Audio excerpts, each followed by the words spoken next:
और सभी का वेलकम है। काफी दिनों बाद अपन लाइव सेशन में जुड़े हैं। मतलब मेरे हिसाब से मैंने लास्ट जो सेशन वो जुलाई में लिया था, उसके बाद काफी दिनों बाद अब सेशन स्टार्ट अपन कर रहे हैं और आई थिंक वो बिल्कुल प्रॉपर आ रही होगी। एक बार मुझे कमेंट करके बता दे। और काफी अच्छा सेशन अपना होने वाला है और बिल्कुल हमने एक नया फेस स्टूडियो सेटअप किया है, आज ही मुहूर्त किया था और अभी मैंने सेशन स्टार्ट भी कर दिया है। सभी का वेलकम है। Good night sir, good night. Sir voice एकदम ओके आ रही होगी।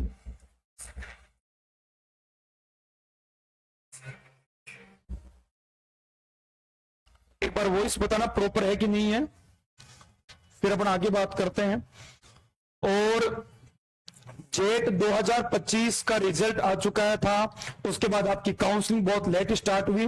फाइनली काउंसलिंग आपकी स्टार्ट हो चुकी है और फर्स्ट राउंड का रिजल्ट भी आ चुका है।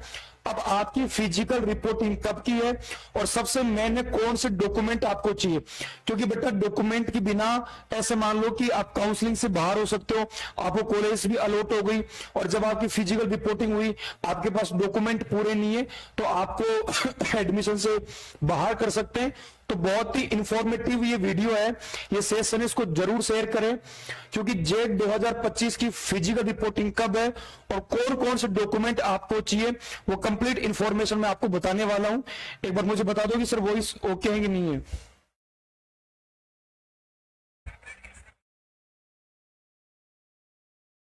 बड़ा वॉइस बिल्कुल सही आ रही है। थोड़ा बहुत वो क्या है कि एक नया माइक है तो अभी थोड़ा उसको अजीब सी इसकी आवाज आती है, भी स्टार्टिंग में सेट हो जाएगा, वो दिक्कत नहीं है। ठीक है बेटा। सर सर्दी है, सो जाओ। सर्दियां तो ऐसे चलती रहेगी यार। चलिए अपन बात करने वाले सबसे पहले कि जेट की जो फिजिकल रिपोर्टिंग है वो कब की है। बेटा बहुत इंफॉर्मेटिव डेट मैं आपको बता रहा हूं, 15/12/2025 और 16/12/2025 को आपकी जेट की फिजिकल रिपोर्टिंग होने वाली। बहुत इंपॉर्टेंट डेट मैं आपको बता रहा हूं, इसको आप अपने दिमाग में छाप ले। 15 दिसंबर 2025 को आपकी फिजिकल रिपोर्टिंग होगी और 16/12/2025 मतलब 16 दिसंबर 2025 तक आपकी ये फिजिकल रिपोर्टिंग चलने वाली है। मतलब 2 दिन आपके पास है, 15/12/2025 और 16/12/2025 आपकी फिजिकल रिपोर्टिंग होने वाली है। फिजिकल रिपोर्टिंग क्या होती है, अपन बात करें फिजिकल रिपोर्टिंग की तो जैसे आपको कॉलेज अलॉट हो चुकी है, अब आपको एडमिशन सिक्योर करने के लिए जो आपको कॉलेज अलॉट हुई वहां पे आपको जाना पड़ेगा और अपना ऑफलाइन डॉक्यूमेंट्स का वेरिफिकेशन कराना पड़ेगा। आपका जो भी नाम है, पता है, जो मार्कशीट वगैरह सारी आपको लेके जानी है और वहां कॉलेज में आपका ऑफलाइन डॉक्यूमेंट वेरिफिकेशन होगा, उसको आप कहते हो फिजिकल रिपोर्टिंग। ठीक है, तो मैं डॉक्यूमेंट्स की चर्चा करता हूं, कौन से डॉक्यूमेंट्स आपको चाहिए बेटा। ठीक है, तो एक एक डॉक्यूमेंट्स मैं आपको बताने वाला हूं और आप सुने एक एक चीज को ध्यान से। देखो सुनो, सबसे पहला डॉक्यूमेंट्स आपकी है क्लास 10th और 12th की मार्कशीट। ठीक है बेटा, आपका सबसे पहले जो डॉक्यूमेंट है वो है क्लास 10th और 12th की मार्कशीट। इस बात को आप बिल्कुल भी नहीं भूले, आपकी क्लास 10th और 12th की जो मार्कशीट है ओरिजिनल वो आपको लेके जानी है। ठीक है बेटा, उसके बाद दूसरा जो डॉक्यूमेंट्स है वो है जाति का। ठीक है, आपका जो भी कास्ट सर्टिफिकेट है, ठीक है, आप एससी से हो या एसटी से हो या ओबीसी हो, जो भी आपका कास्ट सर्टिफिकेट है वो आपको लेके जाना बेटा और ये 1 वर्ष से ज्यादा पुराना नहीं होना चाहिए। ठीक है, मतलब 1 साल से ज्यादा पुराना नहीं होना चाहिए। हालांकि आपने देखो जब जेट का फॉर्म भरा हुआ तब नया बनवाया होगा तो उन बच्चों को दिक्कत नहीं है, लेकिन बेटा आपका अगर कास्ट सर्टिफिकेट 1 साल से ज्यादा पुराना हो चुका है वो नहीं चलेगा। तो आपका जो कास्ट सर्टिफिकेट है वो 1 साल से ज्यादा पुराना नहीं होना चाहिए। देखो यहाँ पे साफ इसमें मेंशन कर रखा है कि जाति प्रमाण पत्र 1 वर्ष से अधिक पुराना नहीं होना चाहिए। उसके बाद में तीसरा जो डॉक्यूमेंट्स है बेटा वो है आपका माइग्रेशन सर्टिफिकेट। ठीक है, माइग्रेशन सर्टिफिकेट ये आपको स्कूल से ही मिलेगा। ठीक है बेटा, आपको स्कूल से ही मिलेगा। माइग्रेशन सर्टिफिकेट, ये भी आपको अनिवार्य है। ये सारे जो भी डॉक्यूमेंट बेटा मैं आपको बता रहा हूं, ये सारे डॉक्यूमेंट आपको बिल्कुल ओरिजिनल चाहिए, इनकी फोटो को भी नहीं चलेगी। सबसे पहले आप सुने, सारे डॉक्यूमेंट आपके पास ओरिजिनल होने चाहिए, ठीक है। फिजिकल कंडीशन में डॉक्यूमेंट्स आपके पास होने चाहिए। उसके बाद अपन बात करें तो उसके बाद फोर्थ जो डॉक्यूमेंट है बेटा वो आपका टीसी हो गया, ट्रांसफर सर्टिफिकेट, ठीक है बेटा। आगे बात समझ में, तो 10th 12th की मार्कशीट, आपका कास्ट सर्टिफिकेट, आप SC ST OBC EWS जो भी है, ये 1 वर्ष से ज्यादा पुराना नहीं होना चाहिए। मेन बात तो बेटा ये है, ठीक है। उसके बाद में आपका माइग्रेशन सर्टिफिकेट और टीसीए आपको स्कूल से ही मिलेगा। उसके बाद में अगला जो डॉक्यूमेंट है बेटा वो है रक्षा और अर्धसैनिक पुलिस के आश्रित विधवाओं के लिए प्रमाण पत्र आवेदन पत्र में, मतलब आपका फादर वगैरह कोई आर्मी में था, कोई डिफेंस में थे और आपके मान लो फादर की डेथ हो चुकी है, तो ऐसे बच्चों के लिए एक अलग से सर्टिफिकेट गवर्नमेंट उनको देती है। अगर वो आपके पास है तो बेटा वो आप लेके जा सकते हो, अदरवाइज ये सबके लिए जरूरी नहीं है। उसके बाद में अगला जो डॉक्यूमेंट है बेटा वो है शारीरिक रूप से विकलांग। अगर आप विकलांग हो, मान लो किसी का कोई भी दिक्कत है, विकलांग है, तो आपका विकलांगता का जो सर्टिफिकेट है, फिजिकल हैंडीकैप्ड का जो सर्टिफिकेट है, ये सबके लिए जरूरी नहीं है। केवल वही बच्चा PH सर्टिफिकेट, ठीक है, वही बच्चा जो फिजिकल हैंडीकैप्ड है, ये उसी के लिए जरूरी है। फिजिकल हैंडीकैप्ड जो बच्चा, विकलांग जो बच्चा है, ये केवल उसी के लिए जरूरी है। हाँ बिल्कुल सही हो, तो आपके लिए जरूरी नहीं है, ठीक है बेटा। उसके बाद अपन आगे बात करें, ठीक है, अगले अपन डॉक्यूमेंट्स में चले तो अपना अगला जो डॉक्यूमेंट है बेटा वो है यहाँ पे अंतराल शपथ पत्र, गैप सर्टिफिकेट। जिन बच्चों ने क्लास 12 के बाद में 1 साल या 2 साल की आपने तैयारी करी है, मतलब क्लास 12 आपने पास करे हुए 1 साल होगी, 2 साल होगी, अगर आपने गैप लिया है तो उन बच्चों को गैप सर्टिफिकेट भी बनवाना है। मतलब जिन बच्चों ने 2025 में ही 12वीं पास की है उनको इस चीज की आवश्यकता नहीं है। जिन बच्चों ने 2024, 2023, 2022 में 12वीं पास की है, मतलब आपने 1 साल की तैयारी और की है 1 ईयर बैच में, या कई बच्चों ने 2 साल की तैयारी भी करी है, तो उन बच्चों को गैप सर्टिफिकेट बनवाना है। आपका जो भी नजदीकी मित्र है वहां से आपको गैप सर्टिफिकेट बनवा लेना है, ठीक है बेटा। तो गैप सर्टिफिकेट आपको बनवाना है।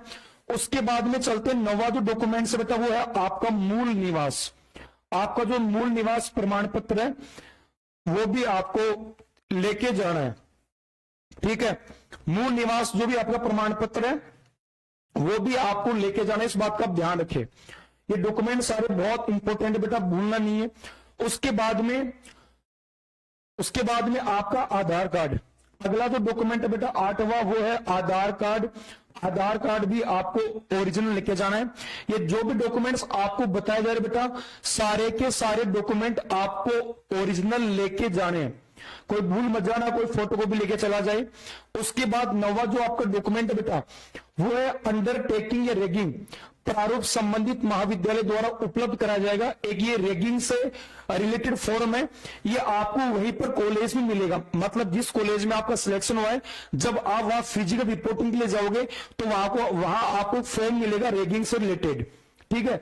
रैगिंग होती है ना कॉलेजों में, उससे रिलेटेड आपको फॉर्म मिलेगा, वो आपको वहीं मिलेगा और वहीं पे आपको उसको भरना है, आपको यहां से कहीं नहीं मिलेगा, ठीक है। उसके बाद में अगला डॉक्यूमेंट है अभ्यर्थी के 4 पासपोर्ट आकार की फोटो। मतलब बेटा आपको 4 फोटो लेके जानी है, बिल्कुल नई फोटो आपको लेके जानी है, और वो भी पासपोर्ट साइज की है ना। जो छोटी वाली फोटो आती है ना बेटा, वो छोटी वाली जो फोटो आती है वो आपको लेके जानी है, पासपोर्ट साइज फोटो आपको लेके जाना है, ठीक है। उसके बाद अपन बात करें तो अगला आता है सीट आवंटन पत्र, अंतिम ऑनलाइन काउंसलिंग प्रथम राउंड। अच्छा, ये जो काउंसलिंग हो रही है बेटा, ये सेकंड और जो फर्स्ट और जो सेकंड राउंड वाले बच्चे उनकी हो रही है ना, स्पोर्ट काउंसलिंग बाद में होगी। तो आपको सीट आवंटन जो हुई ना, तो जो सीट आवंटन का आपको जो भी वो अलॉटमेंट हुआ है, जो अलॉटमेंट लेटर है आपका, जो सीट आवंटन वाला है, वो पत्र भी आपको लेके जाना है, ठीक है बेटा। उसके बाद में अगला जो डॉक्यूमेंट है वो है अभ्यर्थी द्वारा भरा गया जेट परीक्षा 2025 का आवेदन पत्र। अच्छा, आपने जेट 2025 का जो फॉर्म भरा था तो आपको फॉर्म का प्रिंट आउट मिला था, ठीक है बेटा, आवेदन पत्र मिला था। आपने जब जेईटी का फॉर्म भरा था तो आपने जहां से भी भरा था, आपको मित्र वाले ने, आपने जिस इंस्टीट्यूट से भरा था उन्होंने आपको एक एप्लीकेशन फॉर्म दिया होगा जेट का, वो आपको लेके जाना है। उसके बाद में 12th डॉक्यूमेंट्स में बात करूं तो अगला आपका जो डॉक्यूमेंट्स बेटा वो है जेट परीक्षा का एडमिट कार्ड। आपका जो एडमिट कार्ड है वो संभाल के आपने रखा होगा, तो वो एडमिट कार्ड आपको लेके जाना बेटा ओरिजिनल। उसके बाद आपका स्कोर कार्ड, जेट का आपका जो स्कोर कार्ड है बेटा वो भी आपको लेके जाना। आपके कितने मार्क्स आए वो स्कोर कार्ड का जो प्रिंट आउट है वो भी आपको लेके जाना है, ठीक है बेटा। उसके बाद अपन आगे चले तो अगला जो डॉक्यूमेंट है बेटा वो अगला डॉक्यूमेंट ये है कि जन्म तिथि का प्रमाण पत्र। अच्छा, जन्म तिथि का प्रमाण पत्र में बच्चे बहुत टेंशन लेते हैं कि सर हमारा तो जो बर्थ सर्टिफिकेट है वो बना हुआ ही नहीं है। अच्छा, जिन बच्चों का जन्म प्रमाण पत्र बना हुआ है तो अच्छी बात है, नहीं बना हुआ तो आपके जन्म तिथि का प्रमाण आपके क्लास 10th की मार्कशीट से हो जाएगा। टेंशन बिल्कुल भी ना ले कि सर हमारा जन्म प्रमाण पत्र बना हुआ नहीं है। अब 10th क्लास की आपकी जो मार्कशीट है वही आपकी जन्म तिथि का प्रमाण है ना, तो वो आप लेके चले जाना। और जिन बच्चों का जन्म प्रमाण पत्र वो साथ ले जा सकते हैं, कोई दिक्कत वाली बात नहीं है, ठीक है। आई बात समझ में। उसके बाद अपन आगे चलते हैं तो अगला है अपना अंतिम स्कूल संस्थान से जारी किया गया चरित्र प्रमाण पत्र। अच्छा, 15वां जो आपका डॉक्यूमेंट है बेटा वो है चरित्र प्रमाण पत्र। कौन सा बेटा? चरित्र प्रमाण पत्र आपको लेके जाना है। उसके बाद में अगला जो डॉक्यूमेंट है 16वां डॉक्यूमेंट, वो डॉक्यूमेंट ये है स्व घोषणा पत्र। आपको जेट की साइट से मिल जाएगा स्व घोषणा पत्र, ठीक है। आपकी जेट की जो ऑफिशियल वेबसाइट है वहां से आपको डाउनलोड करना है स्व घोषणा पत्र और इसको भर के आपको लेके जाना है। उसके बाद में 17वीं जो चीज है वो है आपके बेटा मोबाइल नंबर, है ना। आपने फॉर्म भरते समय जो मोबाइल नंबर लगाए थे, दूसरी बात आपने फॉर्म भरते समय जो जीमेल आईडी लगाई थी, ये वो आपके मोबाइल में लॉगिन होनी चाहिए, ठीक है बेटा। मतलब आपने फॉर्म भरते समय जो मोबाइल नंबर आपने यूज किए थे, जिन पे ओटीपी आया था, जो जीमेल आईडी आपने फॉर्म में लगाई थी, वो मोबाइल लेके जाना है। उस मोबाइल में वो सिम भी होनी चाहिए, जो आपने मोबाइल नंबर भरे थे उन पे ओटीपी आएगा, और वो जीमेल आईडी भी आपके पास होनी चाहिए, ठीक है।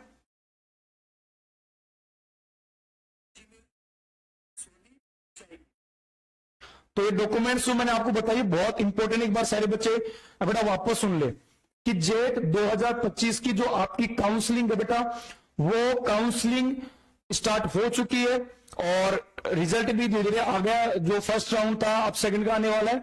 तो आपकी जो सबसे पहले अपन बात करें, आपकी जो फिजिकल रिपोर्टिंग है बेटा, है ना, आपकी जो फिजिकल रिपोर्टिंग है, आपकी जो फिजिकल रिपोर्टिंग है बेटा वो है 15 दिसंबर और 16 दिसंबर को सुबह 10 बजे से लेके शाम के आपके लगभग 5 बजे तक, ठीक है बेटा। सुबह के 5 बजे से लेकर शाम के 5 बजे तक आपकी फिजिकल रिपोर्टिंग होने वाली है। और जैसा कि मैंने आपको बताया कि फिजिकल रिपोर्टिंग होती क्या है, फिजिकल रिपोर्टिंग का मतलब होता है कि आपको वहां उस कॉलेज में जाना है और अपना ऑफलाइन डॉक्यूमेंट का वेरिफिकेशन आपको करवाना है, ठीक है बेटा। इस बात को आप समझे। तो आपकी जो फिजिकल रिपोर्टिंग है, और अब की बार जेड काउंसलिंग में 2 ही राउंड थे, फर्स्ट और सेकंड का भी 10 तारीख को रिजल्ट आ जाएगा। उसके बाद आपकी 15 और 16 को फिजिकल रिपोर्टिंग है। उसके बाद भी अगर सीट खाली रहेगी तो बाद में आपकी स्पोर्ट काउंसलिंग और होगी, और स्पोर्ट काउंसलिंग की फिर फिजिकल जो रिपोर्टिंग है वो अलग तारीख को होगी, उसकी अलग डेट आपको दी हुई है, ठीक है। सारे बच्चे दोबारा सुन ले कि जेट की फिजिकल रिपोर्टिंग के लिए आपको कौन कौन से डॉक्यूमेंट रिक्वायर होंगे, ठीक है। ये बात आप सारे बच्चे सुन ले। आपका पहला डॉक्यूमेंट 10th और 12th क्लास की ओरिजिनल मार्कशीट आपको लेके जानी है। आपका जो भी कास्ट सर्टिफिकेट है वो 1 साल से पुराना नहीं होना चाहिए।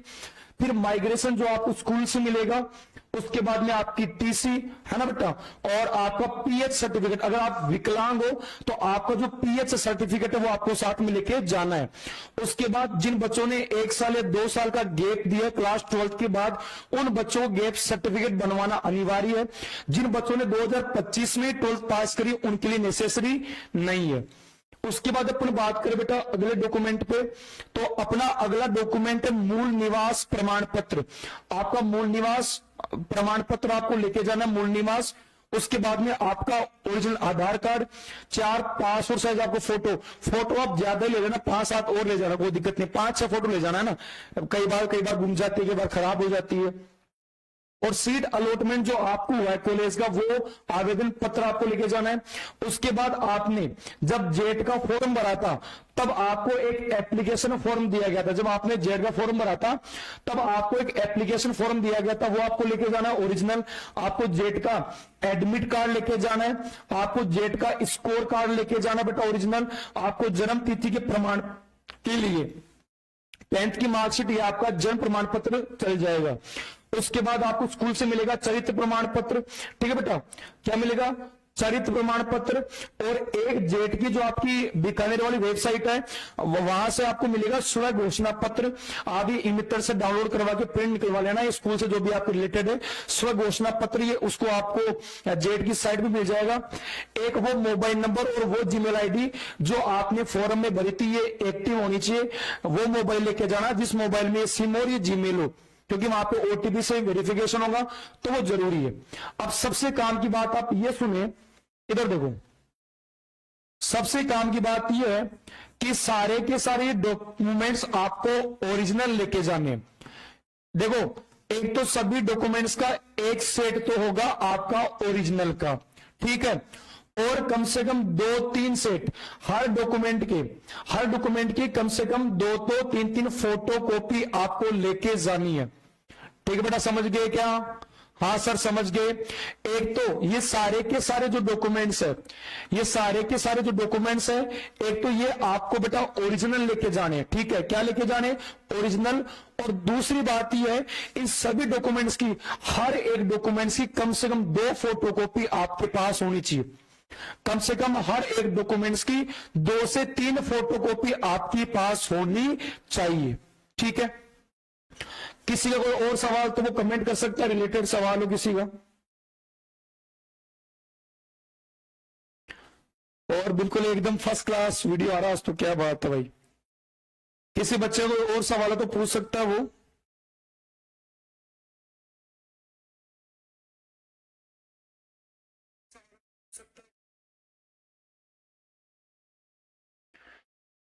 कोई आपका काउंसलिंग से रिलेटेड क्वेश्चन वो पूछ सकता है। और स्पोर्ट काउंसलिंग बेटा तब होगी जब ये पहली फिजिकल रिपोर्टिंग होगी, उसके बाद जो भी सीट खाली रहेगी उसकी अलग से एक सीट मैट्रिक्स आएगी और फिर आपकी स्पोर्ट काउंसलिंग होगी।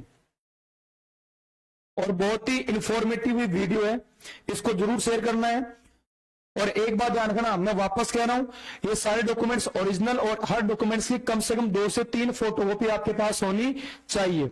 दूसरी बात, मैं एक बार वापस से डॉक्यूमेंट्स आप स्क्रीनशॉट ले लेना इनका, ठीक है, स्क्रीनशॉट आप इनका ले लेना। सारे के सारे डॉक्यूमेंट्स ये आपके पास होने चाहिए, ठीक है बेटा।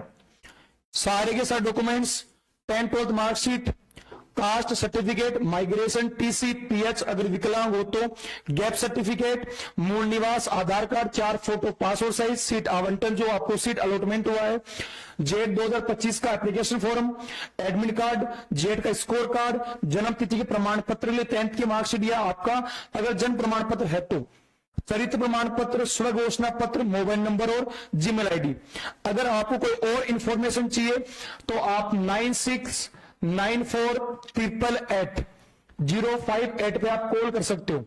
अगर आपको काउंसलिंग से रिलेटेड या डॉक्यूमेंट से रिलेटेड कोई और इंफॉर्मेशन चाहिए तो 9694888058 पे आप कॉल कर सकते हो। और इस वीडियो को ज्यादा से ज्यादा शेयर करना है, क्योंकि बेटा काउंसलिंग के बाद सबसे मेन काम होता है फिजिकल रिपोर्टिंग का। इसको भी बिल्कुल सही तरीके से करवाना जरूरी है, अन्यथा कॉलेज आपके हाथ से जा सकती है। एक छोटी सी मिस्टेक आपको कॉलेज से बाहर फेंक देगी, इसलिए बड़ा थोड़ा ध्यान रखें इस चीज का। और अब भी दवा की क्लास आएगी, अगर जिन बच्चों का मतलब मान लो बढ़िया कॉलेज सिलेक्शन नहीं हुआ है, तो अगर आपका कोई आस पड़ोसी हो, कोई आपका भाई बहन हो, छोटे भाई बहन जो 12th क्लास में हो, कोई सुपरवाइजर की तैयारी कर रहा हो, तो मंडे से बिल्कुल रेगुलर क्लास आने वाली है। और बिल्कुल एक नया स्टूडियो हमने सेटअप करा है, काफी मेहनत अब की बार हमने लगाई है, बहुत खर्चा भी करा है। बिल्कुल पहले क्या था, स्टूडियो हाइब्रिड मोड में था, मतलब ऑफलाइन क्लास के अंदर था, लेकिन अब बिल्कुल एक नया स्टूडियो हमने बना दिया, बिल्कुल सेपरेट। तो अब जो भी इंफॉर्मेशन होगी जेट से रिलेटेड वो आपको टाइम भी मिलेगी, ठीक है, तो सारे बच्चों का बहुत बहुत धन्यवाद और फिर मिलते हैं अगले वीडियो में। तब तक के लिए जय हिंद, जय निशा, नमस्कार, राम राम।